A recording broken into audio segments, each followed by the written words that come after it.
Assalamualaikum warahmatullahi wabarakatuh. Alhamdulillahilladzi anzala al-Qur'an hudan linnas wa bayyinatin minal huda. Amma ba'du, puji syukur kepada Allah dimanapun kita, kapanpun kita, Tuhannya tetap sama. Alhamdulillah. Walaupun hidungnya ada yang mancung ke depan, ada yang mancung ke belakang. Kalau ini namanya mancung, namanya doang. Tapi Allahnya sama, Alhamdulillah. Salawat dan salam mari kita kirimkan. Rasa rindu, rasa terima kasih kepada baginda Rasulullah SAW. Kalau bukan karena beliau, kita nggak bisa ngaji begini. Ya, kita nggak mungkin punya persaudaraan atas nama nur keimanan ini, nggak mungkin.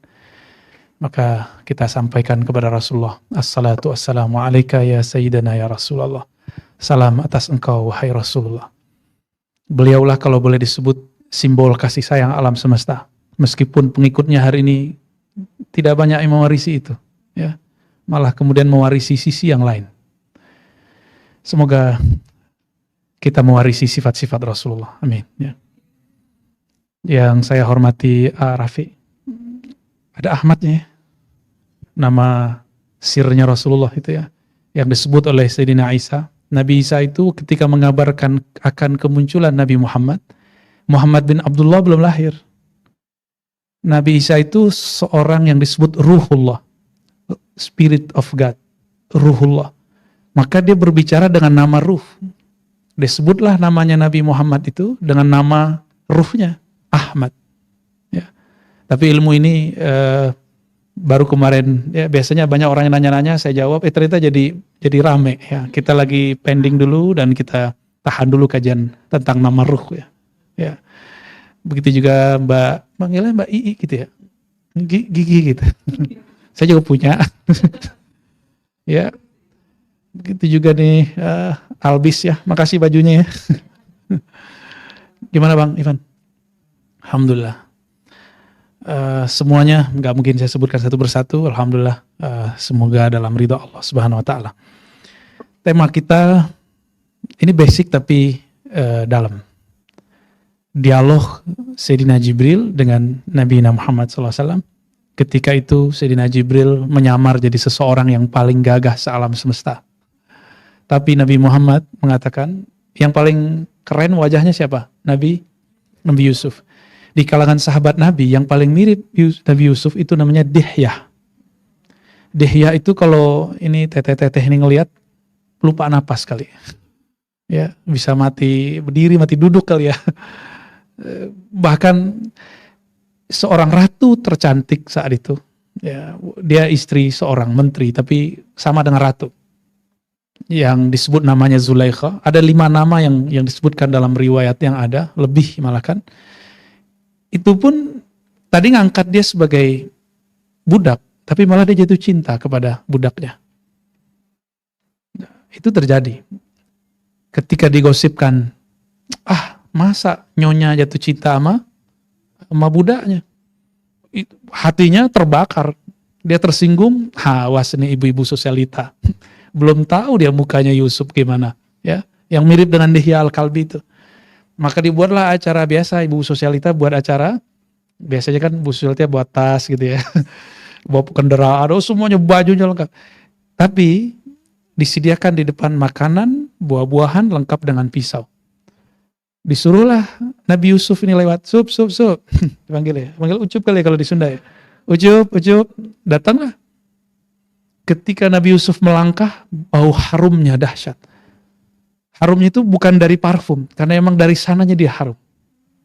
Harum maskulinnya itu muncul.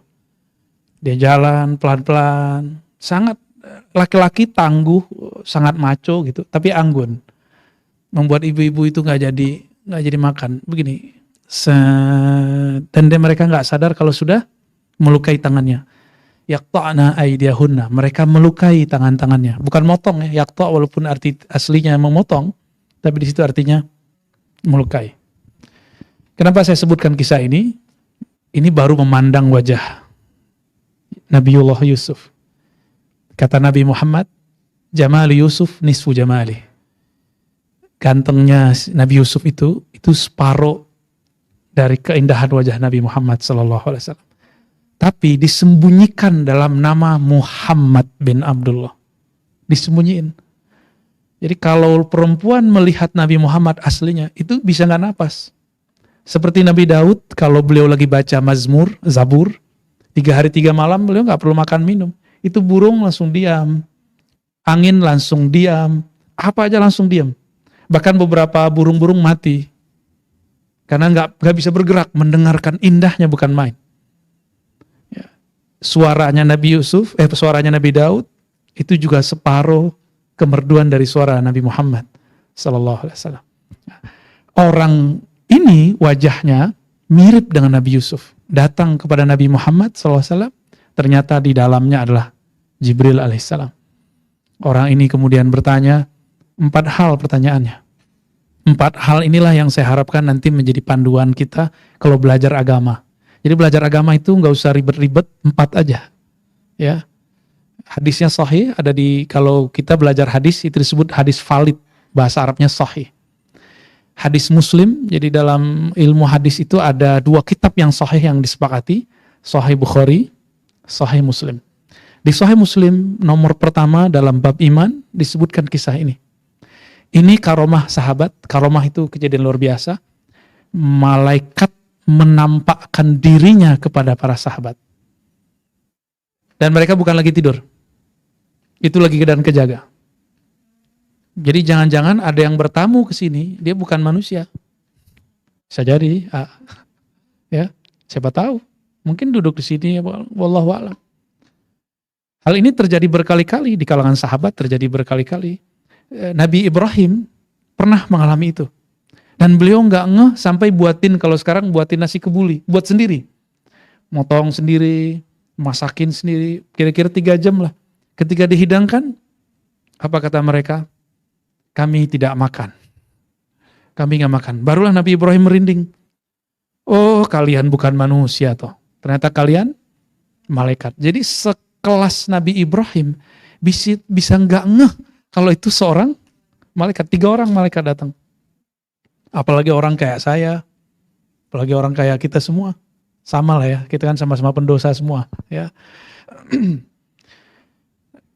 Sayyidina Jibril yang menyerupakan diri menjadi Dihya bertanya 4 hal. Pertama, apa itu al-Islam? Pakai alif lam. Al-Islam. Lalu dijawab dengan rukun Islam. Apalah rukun Islamnya? Tapi coba lihat rukun Islam itu dari awal sampai akhir itu amal zahir, amal fisik. Ya, zahir itu bahasa Arab, lawannya batin. Tapi bukan kebatinan dalam bahasa Indonesia loh ya.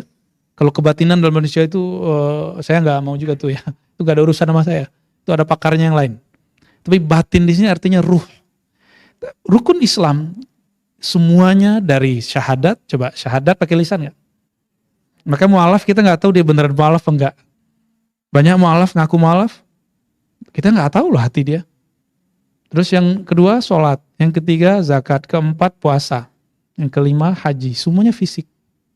Semuanya fisik. Jadi nggak ada jaminan orang pulang haji dia jadi benar, nggak ada. Karena ini dimensi fisik. Kebenaran itu nanti ada dalam batinnya. Kalau batinnya sudah bercahaya, baru bercahaya keluar. Jadi capek-capek kita framing orang dengan penampilan fisik, tapi batinnya belum benar. Bukan berarti Albis salah buat baju bagus-bagus, enggak ya. Lalu beliau bertanya lagi tentang al-iman. Dijawab dengan rukun iman.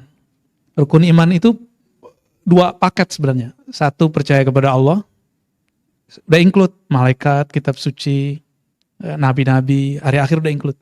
Tapi ada yang berat satu lagi, nomor 6. Percaya kepada takdir. Itu yang berat ya.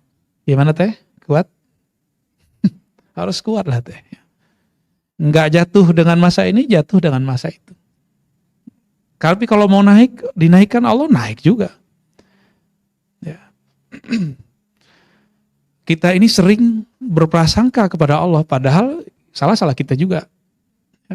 Dan ketika kita mendapatkan kebaikan, sering jumawa, merasa ini aku, padahal sebenarnya ada peran Allah di situ. Ini yang kita lupa. Nah, maka takdir itu bahasa Arab artinya ukuran. ukuran yang Allah berikan. Jadi bisa jadi kita ini diberikan 1 sampai 10 ukuran, kita cuma milih 2, 3. Ya. Nah, ada orang yang maksimal, dia memilihnya 7, 8, 9, 10. Jadi takdir itu seperti itu. Pernah sakit nggak? Pernah sakit? Ya. Tapi kalau bagi seleb sih, buruk itu bukan sakit. Apa? Suaranya habis. Ya. Atau mohon maaf, popularitasnya menurun. Itu takdir buruk bagi teman-teman selebriti barangkali. Tapi sebenarnya itu bukan buruk. Saya baru paham pas ketemu Bang Dik. Bang Dik itu bagi dia semua takdirnya baik. Dia orang yang positive thinking. Untuk apa saja, ya. Ini kembarannya Bang Andre nih. Ya. Buruk itu bagi kita. Tapi bagi yang lain mungkin baik. Bagi yang rate-nya lagi naik, dokter. Kalau ada orang sehat semua, baik nggak bagi dia? Ya, maka sakitnya seseorang itu takdir baik bagi dokter. Berarti baik buruk itu subjektif atau objektif?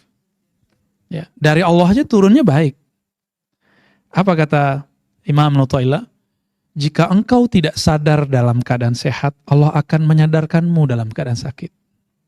Jika kamu tidak sadar dalam kesuksesan, Allah akan bikin sadar kamu dalam keadaan gagal. Pilih mana ayo? Pasti pilihnya yang enak. Ya, tapi ini akan terjadi semua sama kita. Orang yang nggak terima, ganti Tuhan aja. Berani nggak ganti Tuhan? Ganti Tuhan nggak bisa. Tuhan itu cuma namanya aja yang beda-beda. Dia satu. Jadi makna la ilaha illallah, tiada yang disembah kecuali Allah. Apa aja yang disembah di alam semesta sebenarnya orang nyembah Allah. Tapi nyembahnya ada yang sempurna, ada yang tidak sempurna. Gak usah ke agama lain. Orang Islam aja nyembah Allah yang ada cuma bab rezeki doang. Jadi kalau sholat mintanya cuma rezeki.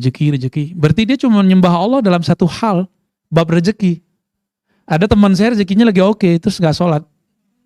Kenapa gak sholat? Jawabannya sederhana. Gue lagi gak butuh Allah.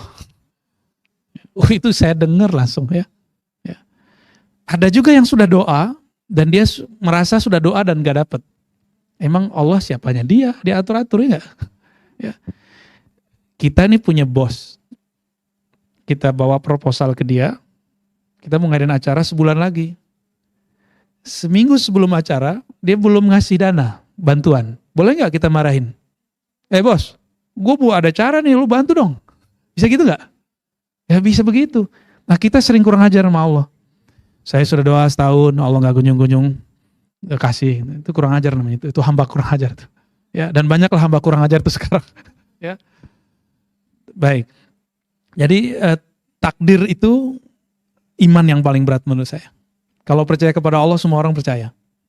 Maka imam dari para imam ahli zikir namanya Abul Hasan Syazili mengatakan, celaka bagi orang yang percaya kepada Allah tapi tidak terima takdir Allah. Ya. Celaka, itu bahasanya udah gawat tuh ya. Wailun, celaka bagi orang yang percaya kepada Allah tapi tidak percaya, tidak terima, tidak ridho dengan ketentuan Allah. Apa takdir Allah kepada kita malam ini? Cik. Ngapain bang? Bagus. Ini lolos nih. Allah kumpulkan kita malam ini, itulah takdirnya malam ini. Ya.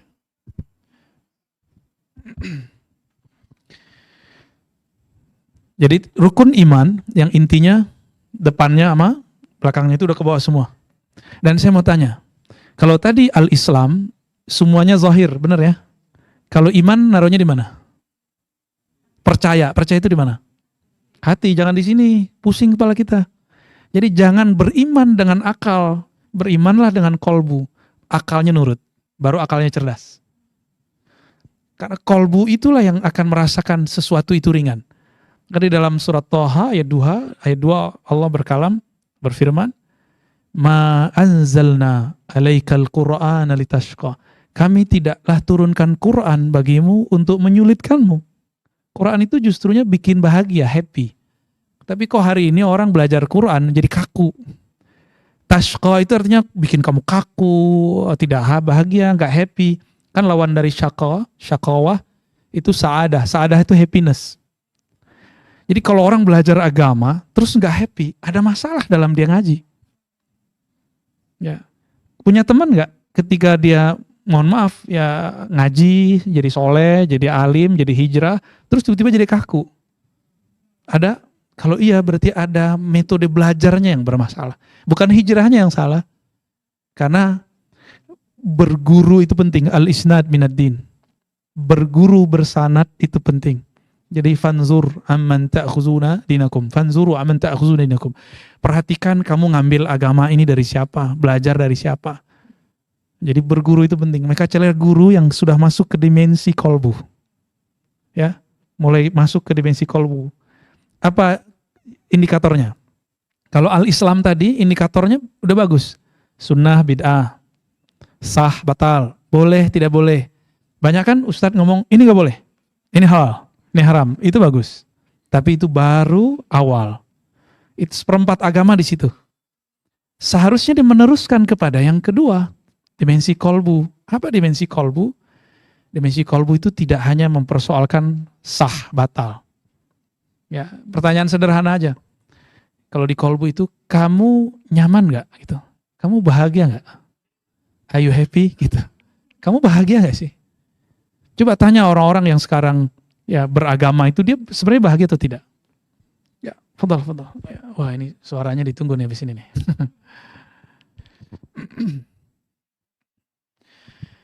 Berarti al-iman sudah masuk ke dimensi kolbu.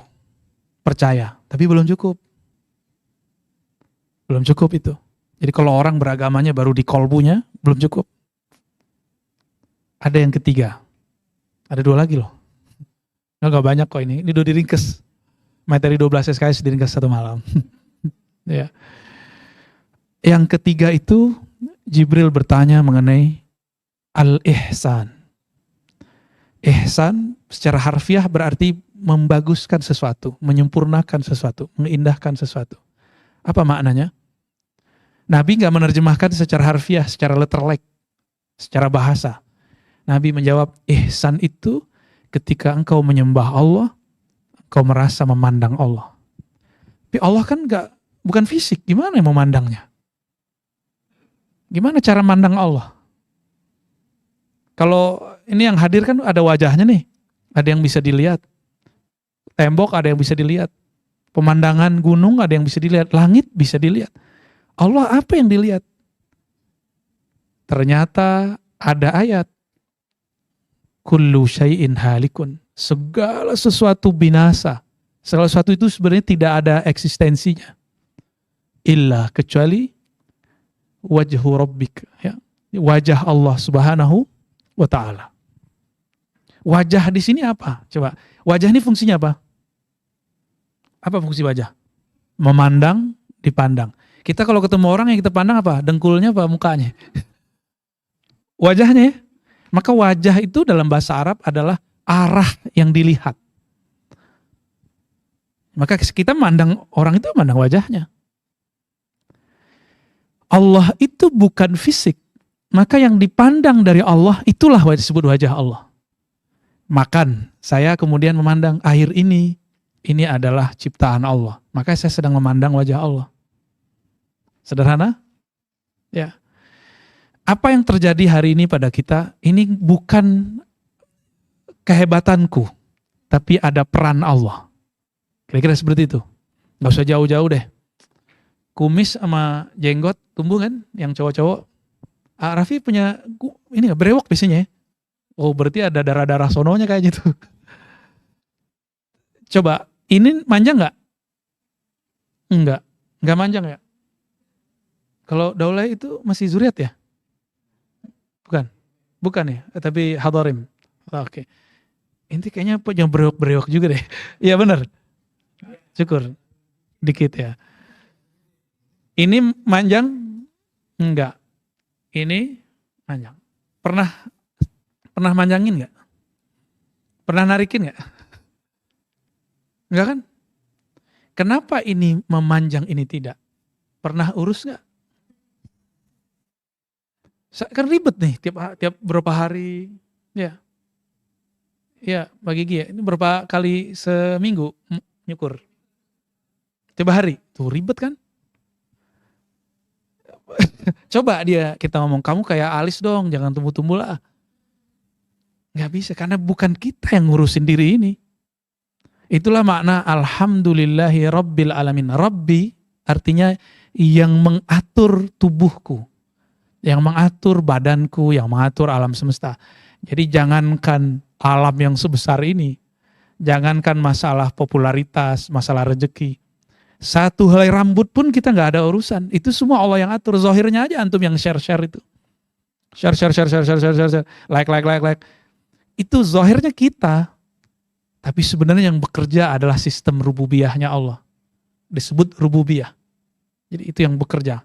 Ya, ini yang bekerja sebenarnya. Kita datang. Kayaknya kita yang datang ya. Enggak, kita digerakkan Allah kok. Banyak kok yang diundang, ada banyak yang diundang, tapi yang datang itu gerakannya itu dari Allah Subhanahu wa taala. Kapan kita sadar kalau kita berpikirnya agak tenang? Jadi pergerakan alam itu memang terlalu cepat sekali, sehingga kita nggak melihat kapan dia menjadi sadar kalau ini ada peran lain. Kalau di kolbunya ada nama Allah. Jika di kolbu ada nama Allah, kolbunya tenang, baru dia bisa melihat yang nggak dilihat orang. Coba jawara-jawara, ahli-ahli kungfu, itu ketika mereka tarung, nggak ada yang seruduk gitu, nggak ada. Dia tenang sekali. Dia bisa melihat gerakan yang nggak kelihatan sama orang. Kenapa bisa? Karena dia sudah diajar tenang. Dan latihan, mesti ada latihan. Jawara aja pakai latihan, masa kolbu nggak dilatih. Ya. Ketenangan kolbu ini yang saran saya mulai dilatih. Teman-teman, apalagi mau ngapain lagi kita di dunia ini? Tetap kita lakukan apa yang kita bisa lakukan, tapi untuk dimensi rohani kita harus jaga. Nah, al-ihsan itu kata Nabi, engkau beribadah seakan memandangnya. Apa yang dipandang? Rububiyahnya, itu bahasa Arab. Rububiyah itu artinya peran Allah pada satu biji atom pun tidak pernah lepas. Saya mau tanya lagi, adakah di alam ini yang bergerak sendiri? Pasti izin Allah, bener gak? Gak usah jauh-jauh lah, ini bisa tumbuh sendiri gak? Matang sendiri? Gak mungkin. Maka Arafi bisa begini, itu pasti Allah yang buat. Antum bisa gabung, ya, orang KPI kan. Ya.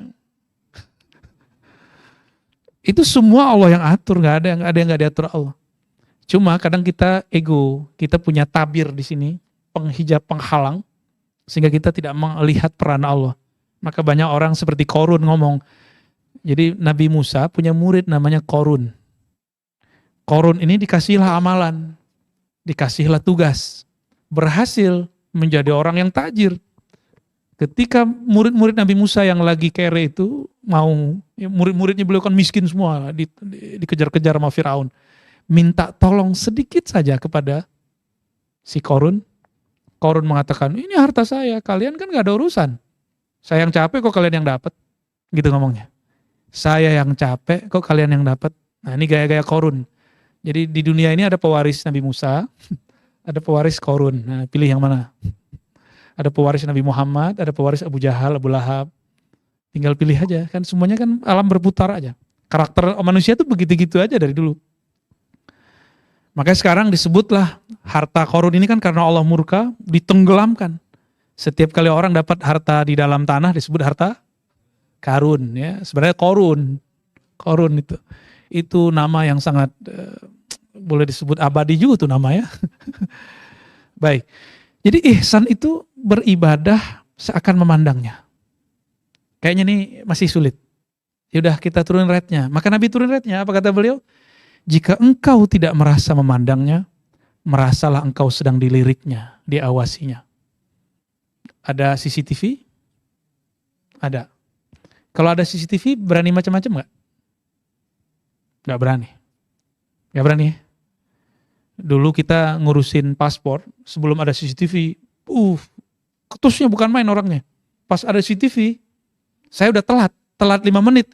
Sini mas, saya bantuin. Gak bayar malah. Gak bayar tambahan maksudnya. CCTV itu belajar ihsan. Beribadah seakan diperhatikan Allah. Mungkin ini ilustrasinya masih jauh. Ilustrasi yang lebih mudah. Dulu pernah sekolah, ya kan? Terus diperhatiin sama guru killer. Gimana? Jadi ini nggak salting apa? Grogi. Kalau dia lewat, kita pura-pura sibuk lagi. Bener ya? Kayaknya lagi baca buku, padahal bukunya kebalik. Itu kejadian. Kenapa? Karena kita merasa diperhatikan guru. Sebenarnya bukan guru itu yang membuat kita takut, tapi karakter yang ada di dalamnya. Dia killer. Ada lagi guru yang sangat asik. Dia kalau datang kita juga sungkan, segan sama dia, tapi sungkannya sungkan cinta. Rasanya rindu kepadanya. Jadi kalau gurunya nggak datang kita rindu, tapi kalau guru yang pertama tadi, kalau nggak datang alhamdulillah. Ada perasaan lega gitu. Nah, ini namanya ihsan level 2. Ihsan level 2 itu merasa dilirik Allah, kalau istilah Arabnya muraqabah. Istilah Arabnya. Ini ada 2 jenis. Dilirik karena jamaliyah Allah. Jamaliyah itu keindahan, kelembutan. Ada yang dilirik oleh tadi killer itu apa? Apa yang membuat kita takut sama dia? Karena di dalam dirinya ada karakter tegas, menakutkan. Dalam bahasa Arab, ketegasan itu disebut jalal. Jalaliyah. Kelembutan, keindahan disebut dengan jamal, jamaliyah. Pernah jatuh cinta kan? Gimana Mas? Dimas? Seneng. Kalau kita lagi duduk nih, terus ada yang di sono merhatiin, gimana perasaannya? Seneng, itu. Dan bajunya dibagus-bagusin nggak?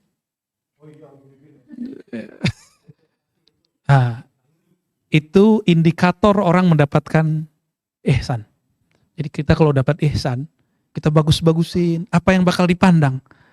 Karena yang memandangnya makhluk fisik, maka yang kita baguskan fisik. Kalau Allah mandangnya apa? Innallaha yanzuru ila qulubikum. Allah memandang ke dalam kolbumu.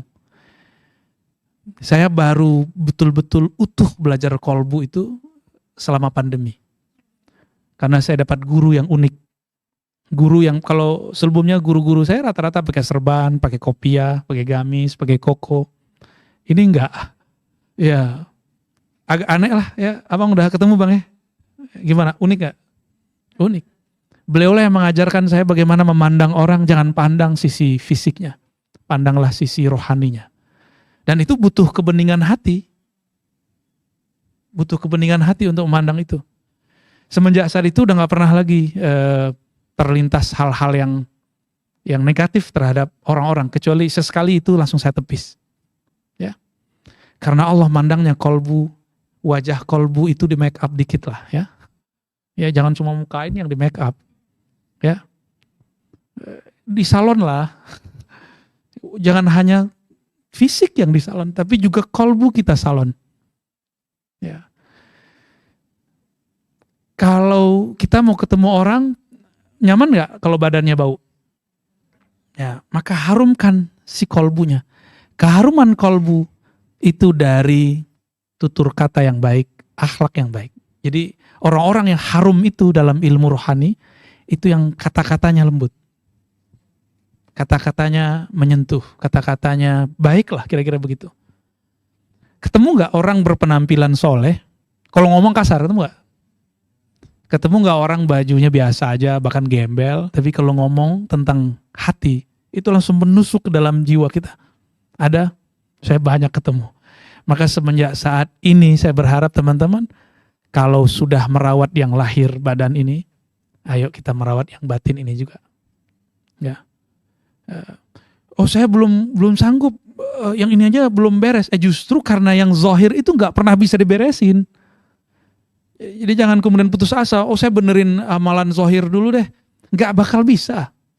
Saya nih misalnya, istighfarin mata saya sekarang. 1 jam lagi saya maksiat lagi. Lidah nih kita benerin. Mungkin 5 menit lagi saya nyinggung orang lagi. Jadi jangan dari sini dibenerinnya. Dibenerinnya dari dalam. Karena sumbernya di dalam. Bahasa Arab sumber itu sadar. Sadar. Bahasa Arab dada ini disebut sadar. Ternyata dalam bahasa Indonesia disebut kesadaran. Jadi orang yang sadar dalam bahasa Melayu lama itu orang-orang yang sudah masuk ke dimensi kolbunya. Ya jadi gak usah terlalu berat juga mikirinnya. Justru ini sangat mudah. Karena kalau soleh secara fisik, ribet. Ya, saya aja ribet kalau soleh secara fisik. Yang mudah itu adalah kita kan sangat mengerti hati kita sendiri. Ya, mulailah berdialog dengan hati. Nabi SAW mengatakan istafti kolbak. Mulailah tanya batinmu, kamu bahagia nggak dengan ini? Bukan senang ya, bahagia. Bahagia itu kenyamanan yang tidak ada batasnya. Saya mau tanya malam ini happy nggak? Atau takut nggak ketemu saya? Takut dikata-katain nggak? Gimana? Ngaji begini nyaman nggak? Karena saya nanya kali ya. Ini namanya ihsan. Ihsan inilah yang disebut ilmu kerohanian. Inilah Islam yang sebenarnya di situ. Dulu ketika Rasulullah awal di Mekah dan awal masuk Madinah, ini yang beliau urus. Setelah kuat, baru Rasulullah mengajarkan syariat. Kalau sekarang kan syariat dulu yang mau dibenerin orang. Kabur kawan-kawan kita jadinya. Ya sampai ada kawan kita baru menikah cerai kan, cuma karena masalah celana sama rok doang. Ya, ini kan menyedihkan. Menyedihkan sekali. Ya, tapi mau gimana lagi? Kita nggak menyesalkan si suaminya, juga nggak menyesalkan istrinya. Mungkin itulah pengalaman mereka. Ya, kita doakan aja mereka baik-baik ya. Karena kita juga belum tentu baik. Ya, jangan sibuk meneropong orang, kita lupa meneropong diri sendiri. Nah, teman-teman semua, kita tahu diri kita sebenarnya. Jadi saya mengerti bahwa saya nggak pantas dipuji. Teman-teman pasti juga mengerti dirinya sebenarnya. Di dalam diam, di dalam kesendirian kita ngapain? Kita tahu lah aib kita banyak, ya kan? Oleh karena itu, mulailah memperbaiki yang satu itu, ya, bagian dari kerohanian itu. Lalu kolbu itu gimana supaya bisa mencapai ihsan? Paling itu pertanyaannya. Supaya bisa di dunia entertain itu ada mentornya nggak? Ada ya. Kalau teman-teman dulu di kampus tuh ada teater ya, ada kan mentornya. Kalau kita nulis skripsi, ada nggak pembimbing skripsinya? Masa mau menulis nama Allah di kolbu nggak ada pembimbingnya? Ya, mau coba-coba sendiri pakai YouTube, gila ntar. Jadi kenapa ada orang belajar agama jadi sedeng, jadi mengiring begini? Karena dia belajarnya lewat sosial media. Ini berbahaya. Ya, coba saya mau sehat, punya penyakit nih, mau sehat, cari obatnya lewat Google atau lewat YouTube. Ngapain juga ke dokter? Kan banyak dokter di YouTube. Kan sama tuh sama orang yang itu, ngapain ngaji mau Ustaz? Nah, ada YouTube kok, ada TV kok. Sama tuh kasusnya. Dan lihat nanti, dia mungkin gak gila secara psikologis, tapi dia gila secara pemahaman. Dia mulai nyerang orang, salah nih. Itu kegilaan menurut saya. Orang gila kan suka nyerang orang lain kan. Kegilaan itu yang paling bahaya. Dan itu sudah mulai kejadian di masa kita. Terutama pasca reformasi lah. Karena semua kelompok boleh ngajar. Semua kelompok boleh berekspresi. Muncullah fatwa aneh-aneh dari orang yang gak berhak berfatwa. Ya. Ini ihsan. Ini yang kita sebut dimensi rohani. Ini baru 3 ya. Islam, iman, ihsan. Sebelum pandemi saya kira cuma 3 ini yang diperlukan orang dalam beragama. Ternyata di hadisnya ada tambahan. Nabi ditanya, matas sa'ah, kapan kiamat terjadi? Lalu Nabi menjawab, tidaklah yang ditanya lebih tahu daripada yang bertanya. Jadi Nabinya gak tahu. Masa sekarang orang ngomong akhir zaman sok tahu ya? Cocok loginya kenceng. Lalu beliau ditanya, akhbirni an amaratiha. Apa ciri-cirinya? Ciri-ciri akhir zaman. Ternyata ciri-ciri yang disebutkan di hadis itu udah terjadi semua. Sekarang sisa yang gede-gedenya. Sisa Dajjalnya keluar, Al-Mahdinya keluar. Apakah ini hakiki? Ini real, hakikatnya hadisnya sahih. Nah, maka ke depan itu 1/4 ilmu agama yang paling penting, nomor terakhir adalah ma'rifatu akhir zaman. Mengenal tentang akhir zaman. Dan dalam ilmu akhir zaman ini juga banyak aliran-alirannya. Hati-hati ya. Jangan sampai belajar tentang akhir zaman malah bikin gelisah. Berarti belajarnya tidak dengan ihsan. Belajarnya pakai nafsu. Akhirnya cocok logi lagi. Ukraina sama Rusia perang, ntar dikaitin dengan apa? Ya. Saudi ngapain, dikaitin dengan apa? Nah, ini udah banyak kejadian, cocok logi. Nah, kita nggak usah cocok logi karena ilmu akhir zaman sudah disebutkan Nabi, tinggal kita susun bagaimana cara memahaminya. Ya. Jadi kalau disimpulkan teman-teman, Jibril pulang, lalu Nabi bertanya ke Umar, ini kesimpulannya di kalam ini. Hei Umar, tahukah kamu siapa yang bertanya? Umar sudah nebak tapi nggak berani menyampaikan. Lalu mengatakan hanya Allah dan Rasul yang tahu. Nabi kemudian mengatakan, itu Jibril datang untuk mengajari kamu tentang agama kamu. Maka agama yang diajarkan Jibril ada 4 persoalan. Al-Islam ini kemudian disebut ilmu fikih, ilmu hukum Islam, itu 1/4. Jangan semua belajar Al-Islam, nanti jadi kaku, jadi keras. Ya, kenapa banyak teman-teman kita sekarang menjadi kaku dan keras? Karena dia dominan belajar 1/4 ilmu ini. Nama ilmunya ilmu fikih. Ya. Atau kajian-kajian sunnah, kajian-kajian tafsir, kajian-kajian yang sejenis inilah.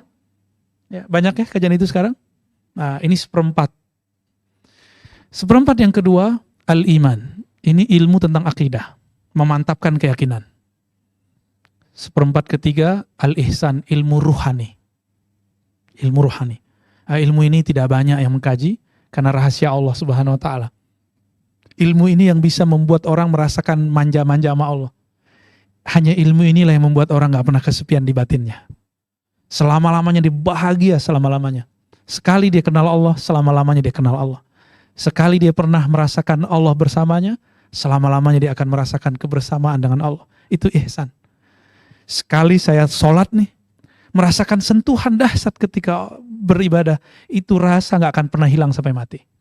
Kecuali kufur nikmat dan khianat kepada Allah. Ya, ada orang yang kufur nikmat. Ya, saya punya murid, dulu mimpi ketemu Rasulullah berkali-kali, bahkan dalam sholawat ketemu Rasulullah dalam keadaan jaga. Bukan Rasulullah jadi fisik, enggak, rohaninya bisa melihat itu. Biasanya dia cuma melihat dalam keadaan mimpi, sekarang kekuatan rohaninya bisa menembus alam yang sadar. Makanya jangan heran nanti kalau ada orang mimpi ketemu Rasulullah, itu benar. Ya. Tapi kufur nikmat. Sekarang dia berkhianat. Ya. Malah jelek-jelekin kita. Ya, ngata-ngatain kita. Dia lupa habis diajarkan zikir, dia langsung bertemu Rasulullah malamnya. Ya. Maka teman-teman, nikmat itu tidak hanya nikmat fisik, juga ada nikmat rohani. Capek nggak kalau tiba-tiba orang minta foto terus yang ditolak ya? Itu mereka merasa dapat nikmat ketemu idolanya. Tapi yang pantas tentunya, jangan yang ditarik-tarik ya. Itu mereka kayak dapat nikmat, wow, idolaku nih, foto gitu. Biarkan dia menikmati. Jadi ternyata berbuat baik kepada fansnya itu nggak mesti kasih duit, kasih foto aja beres. Ya, ini contoh ya, contoh. Itu yang ketiga, yang keempat tadi tentang ilmu akhir zaman. Nah, akhir zaman ini manhajnya harus disebut manhaj nubuwah. Jadi bukan dengan aliran politik, bukan dengan memberontak, bukan dengan buat khilafah abal-abalan, tapi khilafah ala minhajin nubuwah. Khilafah berdasarkan manhaj kenabian. Kenabian itu dimensinya rohani, tidak dengan cara nyakitin orang, tidak dengan cara memberontak suatu negara, tidak dengan cara menghina simbol-simbol negara, enggak. Maka pejuang-pejuang khilafah menghina negara, berarti dia enggak syukur. Berarti minhajnya bukan minhaj. Manhaj itu artinya sistem. Sistem berfikirnya bukan fikir ala Nabi. Ya, ada sekarang ustadz menghina bendera? Ada. Itu syirik lah. Syirik dari mana? Emang kalau hormat ke abang saya syirik? Dibuat-buat hadis palsu sama dia. Ya, nggak tahu hadis apa enggak tuh. Tapi orang Arab kan kira hadis, walaupun dia nggak nyebut hadis. Ya, cium tangan bagian dari separuh sujud, itu kan aneh. Ada orang yang coba-coba membuat begitu. Kalau nggak suka cium tangan, ya tolak aja, nggak usah buat-buat kalam baru. Ya, ada yang mulai kemudian mempersoalkan falsafah negara Pancasila. Ini aneh ini. Dia menganggap Pancasila itu tandingan Quran. Ya salam. Pancasila itu nggak level tandingin Quran. Quran itu terlalu tinggi untuk ditandingi. Maka Pancasila bukanlah tandingan Al-Quran. Ya. Jadi ma'rifat akhir zaman ini bisa mensterilkan cara berpikir kita supaya kita nggak jadi ekstrim, berpikirnya tidak nggak aneh-aneh. Ya. Kita syukuri negeri ini. Jadi orang yang mengerti tentang akhir zaman dia akan mensyukuri negeri kita yang besar. Saya ngomong berkali-kali di luar teman-teman. Coba lihat peta Eropa dengan peta Indonesia. Sama nggak luasnya? Taruh aja. Ukurannya sama, bedanya kita terpisah pulau. Itu aja bedanya. Eropa ada 30-an negara. Ya, Uni Eropa kemarin 26 atau 27 gitu ya. Yang Euro itu. Kemudian Indonesia ada 30-an provinsi. Sekarang berapa pecahannya? Saya udah nggak tahu lagi tuh. 34. Wah, lolos nih IPS-nya ya. Ngajarin anak di rumah ya. Indonesia sebesar itu satu negara, bayangin coba. Jiran kita aja federasi, negara-negara bagian. Ya tetap oke sih, bagus. Tapi Indonesia negara kesatuan. Ini kalau bukan wali-wali Allah yang bangun negara ini, siapa lagi? Jadi ini hadiah dari kekasih-kekasih Allah. Dulu yang bangun negara ini kan Hadratus Syekh Hasyim Asy'ari punya anak namanya Wahid Hasyim, itu berjuang bersama Soekarno, Hatta. Ya. Mereka berjuang, masih banyak yang berjuang dengan segala macam aliran politiknya. Jadilah negara ini satu. Nggak mau disyukuri. Mereka lupa kali yang sekarang mau berontak-berontak itu ya, bahwa negara ini dulu pernah menjadi negara serikat. Kalau mengerti ilmu akhir zaman, teman-teman, ayo kita syukuri negeri ini. Masalah nanti aja ya. Ya. Nah, ini teman-teman yang bisa kita petakan. Jadi kalau belajar agama 4 ini. Jadi kalau buat pengajian jangan sekali sebulan, sekali seminggu. 4. Fikih, belajar hukum fikih, belajar akidah, belajar tentang kolbu rohani, lalu akhir zaman dengan cara yang tepat. Itu kalau mau ngaji. Insya Allah walaupun gak bisa baca kitab, gak bisa baca Arab gundul, gak apa-apa. Yang penting yang ngajarnya bisa. Semoga nanti bantu teman-teman untuk difasilitasi ngaji. Ya. Gimana Mbak? Sepakat? Alhamdulillahirabbil alamin. Karena rohani kita pasti haus. Kalau nggak dikasih gizinya, dia akan salah gizi. Kalau udah salah gizi, wah nggak nyapa lagi sama kita ntar. Udah ada yang nggak disapa belum? Sama temannya sekarang? Dimusuhin? Udah ada ya? Dulu temenan, nongkrong bareng. Sekarang dia nyerang kita, ada nggak? Oh saya punya teman udah banyak yang begitu. Bahkan sama ustadz juga ada. Dulu nongkrong bareng kita. Cuma karena beda paham dikit diserang kita. Ya. Padahal kalau beda aja gak apa-apa kan. Ya. Oke baik. Ada diskusi, tanya jawab? Silakan kalau ada yang mau tanya. Mungkin dari teman-teman ada yang mau bertanya? Saya. Kita memulai. Bismillahirrahmanirrahim. Assalamualaikum Pak Ustadz. Mau tanya perihal yang dimaksud dari hati yang beriman sama hati yang inkar itu gimana Pak Ustadz? Ya, itu aja Pak Ustadz. Wow. Makasih Pak Ustadz. Assalamualaikum warahmatullahi wabarakatuh. Betul. Beriman itu bahasa Arab, sederhananya percaya. Ya. Saya kalau percaya sama teman saya nih kendaraan saya tolong ya bawain. Kalau saya percaya, saya nyaman. Karena dia layak dipercaya. Maka jangan taruh kepercayaan kepada yang gak layak dipercayai. Maka benar-benar bertuhan itu harus benar-benar kenal namanya, sifatnya. Jadi kita tahu karakter Tuhan itu, sehingga kita gak salah percaya. Yang gak pernah khianat kan cuma Allah. Suami istri aja bisa khianat. Temenan bisa khianat. Satu majelis pengajian bisa khianat. Ustadz bisa khianat, apalagi politikus. Apalagi tikus. Ya, semuanya bisa. Jadi kalau saya sudah percaya sama seseorang, saya nyaman nitipin sesuatu. Kalau kolbu sudah beriman, percaya kepada Allah, dia nyaman menitipkan nasibnya kepada Allah. Gitu. Besok ada jaminan masih hidup? Nggak ada. Maka saya katakan sebelum tidur, ya Allah aku percaya kepadamu. Aku titipkan nyawaku, keluargaku, teman-temanku kepadamu. Wah dahsyat. Orang yang bisa mendoakan orang lain itu paling hebat. Jadi siapa yang orang hebat malam ini yang bisa doain temannya? Mau? Ya, jangan doain diri sendiri aja. Jangan hanya mendoakan rezeki sendiri, doain rezeki teman kita. Kalau saya nggak hanya doain teman, doain musuh. Bukan hancur, bukan. Ya Allah hancurin musuhku, bukan. Saya mendoakan, ya Allah jika aku salah, tolong bukakan hatiku supaya menyadari kesalahan. Jika mereka yang salah, tolong bukakan hatinya supaya hatinya sadar bahwa dia salah. Jika mereka kasar, saya kasar, tolong lembutkan hati kami. Setiap hari saya berdoa begitu. Jadi mendoakan yang terindah itu ternyata mendoakan kebaikan bagi orang yang berbuat buruk. Jadi Imam Ahmad bin Idris al-Idrisi, ini imam satu mursyid dalam Thariqat Idrisiyah namanya. Beliau pernah menyebutkan kisah dari guru-guru terdahulu. Jadi seorang guru ini dalam pengalaman rohaninya bertemu dengan Allah. Lalu bertanya, ya Rob, ya Allah, bagaimanakah caranya supaya aku punya hubungan spesial denganmu? Yang hubungan ini tidak ada satupun makhlukmu atau jarang makhlukmu mengamalkannya. Apa jawaban Allah dalam kalam ilhamnya? Wahai hambaku, apakah engkau punya musuh? Apakah engkau punya orang yang zalim kepadamu?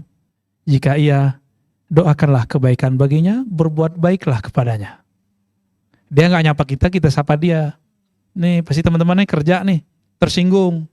Jangan kemudian tersinggung dibalas tersinggung, ngambek dibalas ngambek, sapa dia. Bisa nggak malam ini? Dimulai. Ya, jadi malam ini sebelum tidur, bangun tidur kita doakan, ya Allah ampuni aku, saudara-saudaraku, teman-temanku, bahkan musuhku.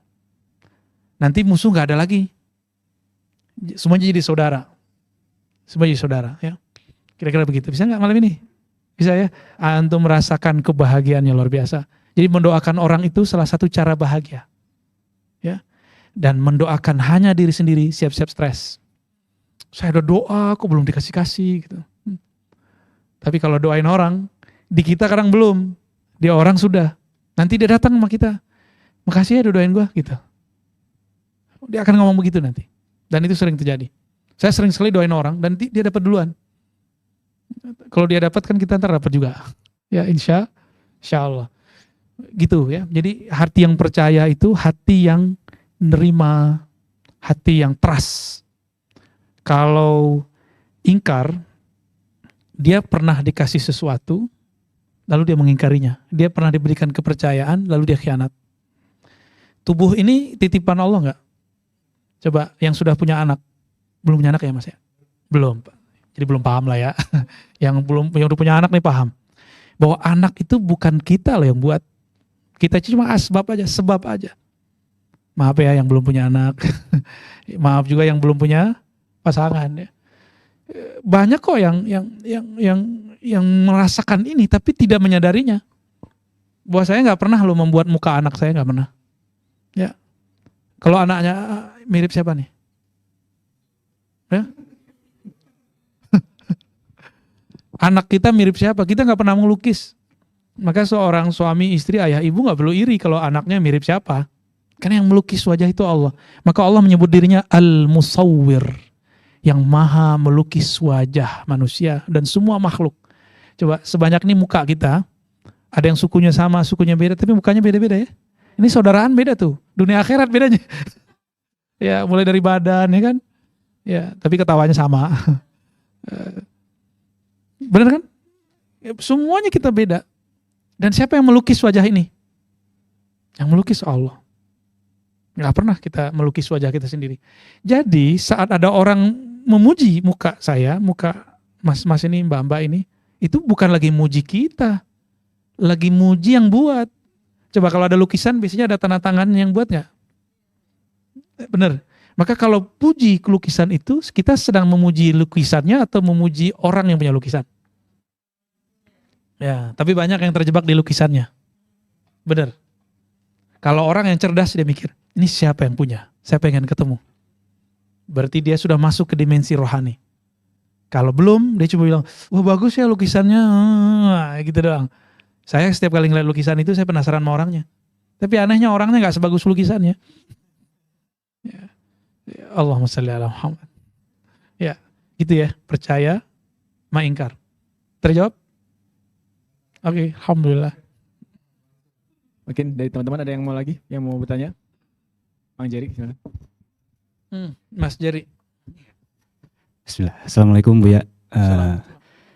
Jadi sesuai perkataan Buya yang barusan dikatakan, mendoakan musuh kita, mendoakan orang-orang yang pernah menyakiti kita. Sementara ketika kita ingin melakukan itu, terkadang kita ada getaran nafsu yang sangat kuat. Itu tips-tipsnya tuh gimana caranya Buya melawan itu? Apakah enggak jadi nafsu lawan nafsu? Jadinya gimana tuh Buya? Okay. Terima kasih Buya. Ya. Mau jalan pintas, mau jalan muter-muter? Pintas ya, kalau pintas sederhana. Adakah sesuatu gerakan di alam semesta tanpa izin Allah? Nggak ada. Jadi dia musuhin kita karena izin Allah kan? Yang dipandang jangan dia lihat Allah lagi mau apa ini. Pasti Allah lagi mau sesuatu. Imam Ghazali buka rahasianya. Kata beliau, kalau kita dimusuhin seseorang, itu adalah kesempatan besar untuk muhasabah diri sendiri. Apa terjemahan muhasabah itu? Introspeksi. Aduh susah amat nyebutnya. Aduh. Emang kalau darah A katanya agak sulit nyebut-nyebut R tuh ya. Ya. Maka di kampung saya itu orang nyebut R tuh rumah. Coba R lain apa? Hah? Bukan yang ada R-nya di tengah atau di depan. Hah? Agazi, nama saya itu dipanggil Agazi. Ini kayak orang Prancis, Français. Ya, jadi kita kalau spelling Prancis tuh cepat. Gaya benar. Tapi kalau bahasa Inggris agak kegigit-gigit lidah kita ya. Nah itu muhasabah. Jadi kata Imam Ghazali, kalau kamu belum bertemu guru spiritualmu, rohanimu, guru spiritual agak horor dikit sih karena pernah kejadian Gatot itu ya. Kita sebut, jadi biar gampang teman-teman dalam bahasa rohani, guru rohani itu disebut mursyid. Ya, ingat-ingat istilah ini ya. Mursyid atau murabbi. Mursyid atau murabbi. Murabbi sudah banyak dipakai di pergerakan, maka yang aman itu al-mursyid ya. Mursyid itu boleh disebut guidance, yang memberikan guidance rohani. Jadi kalau belum punya, Mas Jerry, kita belum punya guru nih, maka bergurulah lewat musuh. Karena musuh itu tahu kelemahan kita. Kalau teman kadang nggak enak mau ngasih tahu, kecuali teman yang shadiq. Teman yang shadiq itu teman kita sama dia udah satu jiwa. Maka dia kalau melihat ada kekurangan dalam diri kita, dia kasih tahu, ini kamu nggak benar begini. Orangnya udah tiktokan. Kebanyakan kita punya teman sandiwara, teman kepentingan. Ya, ini walaupun saya gurunya mereka nih, saya kalau salah disebutin loh, mereka nih. Pahit-pahit disebutin dan saya seneng. Ya, walaupun waktu nelannya pahit. Wah, iya juga ya. Merah juga tuh muka kita.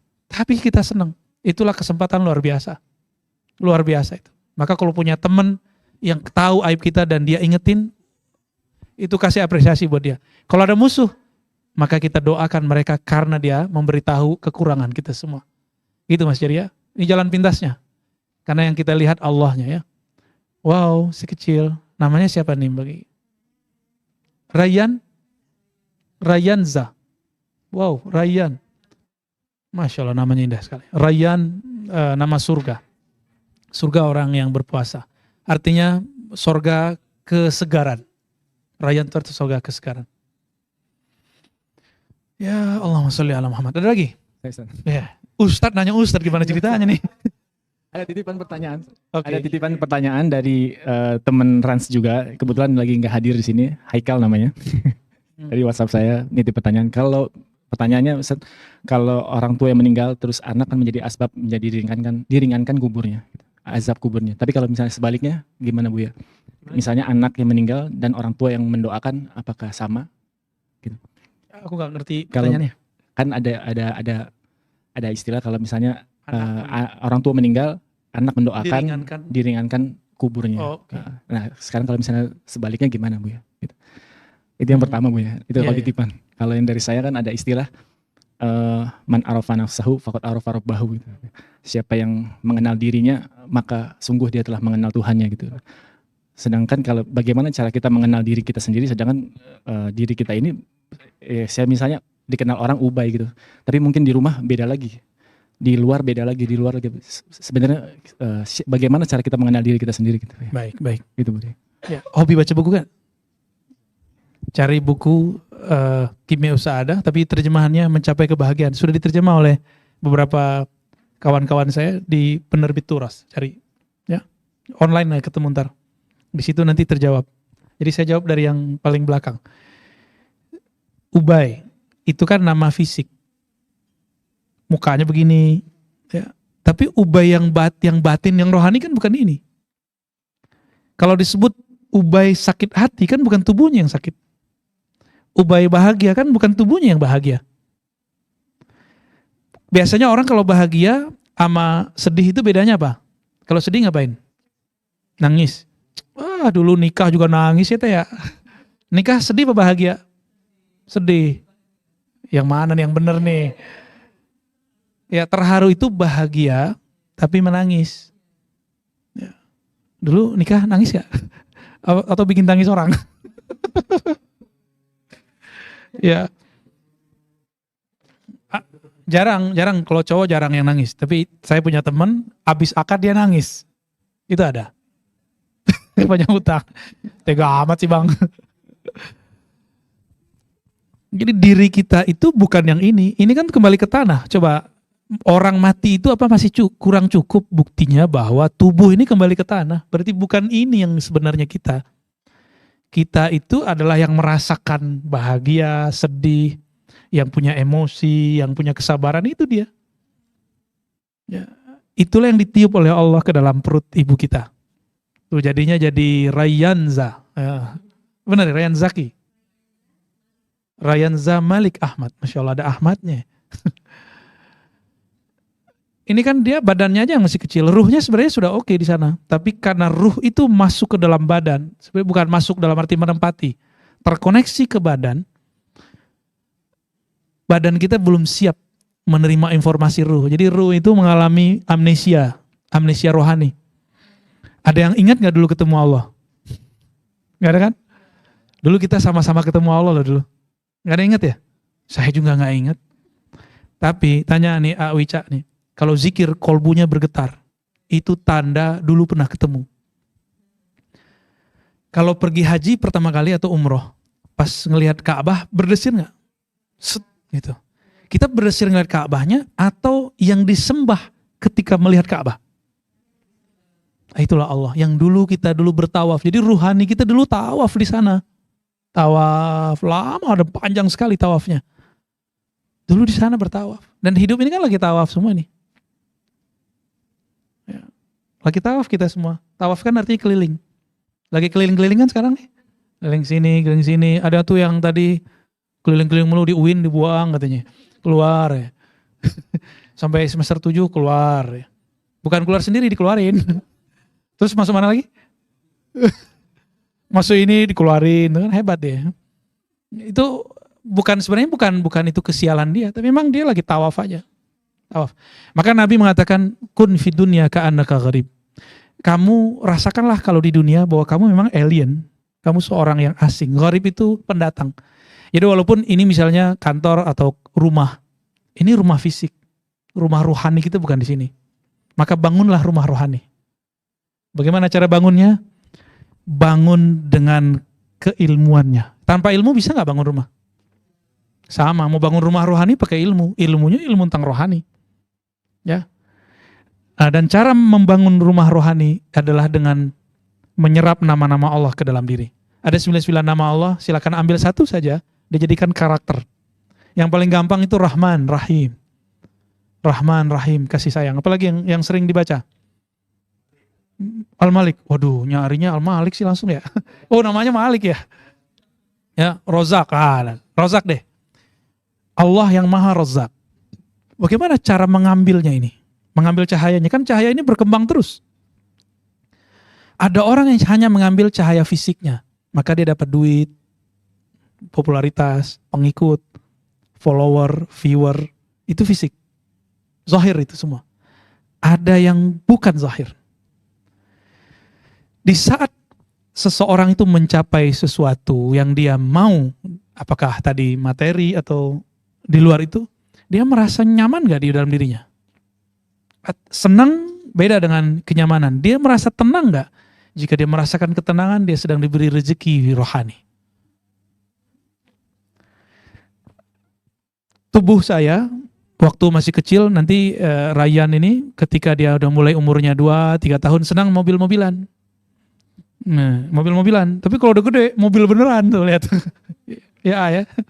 Senang motor-motoran. Kalau udah gede jika ada rezeki senangnya motor beneran.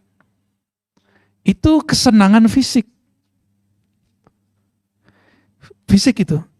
Kita bukan hanya sekedar bisa jalan pindah tempat, enggak. Kita mau cari sesuatu yang ada nilai di kendaraan itu. Sama, rohani juga mencari hal itu. Bukan sekedar belajar agama yang dimau oleh rohani, tapi ingin mengenal siapa pemilik agama ini. Ada kendaraannya juga disebut thariqah, jalan. Ya, ada jalannya ke sana. Ada yang jalannya lewat jalan tol, ada yang jalannya lewat gang, mampet berkali-kali, kegores berkali-kali, maklum ikut GPS ya. Jadi di dunia aja kita bisa tersesat kalau pakai GPS, apalagi pakai di alam lain. Maka kalau berguru dalam rohani jangan coba-coba main diambil dari YouTube, dari Google terus diamalin, jangan. Berbahaya. Kecuali udah ketemu orangnya, sudah diizinkan orangnya boleh. Ya. Jadi mengenal diri itu, diri yang dulu Allah pernah berpandang-pandangan dengan kita, itu di alam sebelum ini, alam ruh namanya. Makanya kita ini akan rindu ke sana. Disebut nama pemiliknya, kita akan bergetar, insya Allah nanti. Ya. Insya Allah nanti ya. Ini kita skip dulu, takut kedalaman ngajinya. Terus yang kedua tadi, yang Haikal apa tadi, kalau orang tua meninggal bisa diringankan oleh doa anak. Kalau anaknya meninggal, bisa doain sama orang tua nggak? Sebenarnya lebih dari itu. Jadi ada orang salah faham, baca satu hadis Imam Muslim. Dalam hadis ini dikatakan, idza mata ibnu Adam, jika mati seorang manusia, in qata amaluhu illa min thalas. Maka terputus amarnya kecuali 3. Mereka mengira 3 itu pembatasan. Enggak, 3 itu contoh. Karena di hadis lain disebutkan 6. Di hadis lain disebutkan lebih. Yang 3 itu pertama ilmu, yang kedua sedekah jariyah. Jadi bukan amal jariyah ya, sedekah jariyah. Yang ketiga waladun, anak ya soleh yang mendoakannya. Sehingga banyak orang berpikir yang nyampe cuma anak, itu keliru besar. Coba nih, mau mati duluan nggak? Mas Ubay meninggal duluan nih, nggak punya anak, berarti nggak ada yang doain dong. Kira-kira kalau saya doain nyampe nggak? Terus harus punya anak gitu? Enggak mesti. Jadi kesalahan orang-orang membaca hadis ini, kalau selain anak nggak nyampe. Kalau begitu kita bubarkan sholat jenazah. Karena sholat jenazah takbir ketiga itu doa mendoakan yang meninggal, walaupun bukan babe kita, bukan. Allahumma firlahu warhamhu wa'afihi wa'fanhu. Coba terjemahannya apa? Ya Allah ampuni dia, rahmati dia didoain semua. Bukan bapak kita, bukan mak kita, bukan mbah kita, bukan eyang kita doain kok. Itu sebabnya orang-orang Indonesia punya satu tradisi ahlu sunnah namanya tahlilan. Ya, tahlilan itu bagus. Jangan terjebak dengan, oh ini bid'ah. Bid'ah itu kalau salah faham. Isinya tahlilan ngapain? Mendoakan yang mati, sederhana. Sederhana sekali. Ya, yang lucu nih Bang Dodo nih. Ya, dia punya nggak tahu temennya, apa sahabatnya, apa saudaranya, nggak percaya kalau doa nyampe. Apa buktinya nyampe? Dia orangnya PA juga kan. Apa kata dia? Lu mati aja dulu, ntar gue doain. Kacau juga tuh. Ya, selamat Bang Do. Tapi kalau debat begitu kan jadi kebaikan kan. Gitu. Jadi tidak mesti orang tua, bisa teman, apalagi saudara dekat. Gitu ya. Ya. Gimana? Cukup? Ya, ada lagi? Ada lagi? Ya. Ya satu lagi aja. Ya. Pakai mic. Ya, sebentar. Bismillahirrahmanirrahim.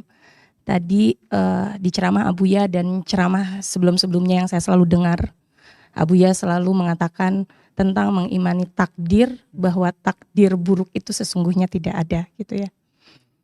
Tapi ketika ada hal yang tidak baik datang ke kita, takdir buruk itu datang ke kita, bagaimana kita mengasah kolbu kita bahwa itu adalah bukan takdir buruk. Iya. Makasih ya Bu ya. Sama-sama Teh Indri.